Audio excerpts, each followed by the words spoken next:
आणि जर उद्याच्याला माझ्या जीविताला काही जर धोका झाला तर महंत नामदेव शास्त्री महाराज व यांचे अनुयायी हे सर्व माझ्या जीविताला काही जर धोका झाला तर याला सर्वस्वी जबाबदार।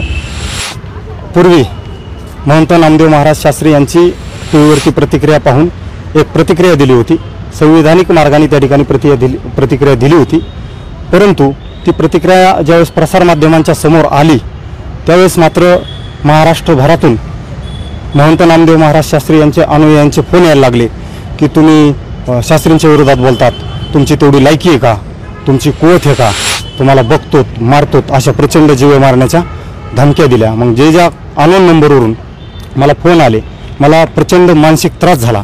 म्हणजे तू कुठं सापड, तू महाराष्ट्रात कुठं फिर, तुला मारूनच टाकणार, अशा प्रचंड तीव्र म्हणजे जीव मारण्याच्या धमक्या आल्या।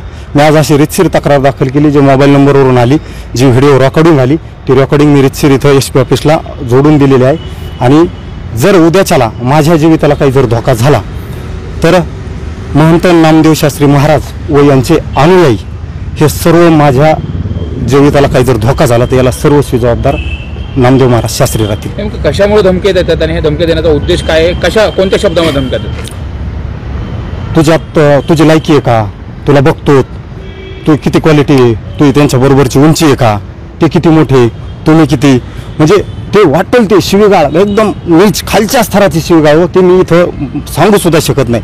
म्हणजे इतकी वेदनादायक की सांगू नका। आणि मी महंत नामदेव महाराज शास्त्रींचा कालही आदर करत होतो साहेब, आजही आदर करतो, उद्याही करतो। ते वारकरी संप्रदायाची उच्चस्थानी असणारी व्यक्ती आहे, पण मी एक वारकरी म्हणून प्रवचनकार म्हणून मी त्यांचा अत्यंत आदर करून माझी मी प्रतिक्रिया प्रसारमाध्यमासमोर दिली होती संविधानिक मार्गाने। पण आज अशी परिस्थिती झाली की त्यांचे अनुयायी एवढे धमकी द्यायला लागलेत की मी महाराष्ट्रभर कीर्तन प्रवचनाच्या माध्यमातून फिरत असतो, प्रबोधन करत असतो, आणि ते प्रबोधन करत असताना जर माझ्या जीविताला काही झालं तर कुठे फिर महाराष्ट्रात दिस, तो हातपाय मोडू, तंगडे तोडू, जीव मारू, अशा लोकांनी प्रतिक्रिया दिल्या। मी त्यांचे सगळे नंबर, नाव आणि काय आव्हान असेल, काय विनंती असेल त्यांना की नामदेव महाराज शास्त्री हे ज्ञानेश्वरीचे गाडे अभ्यासक आहेत।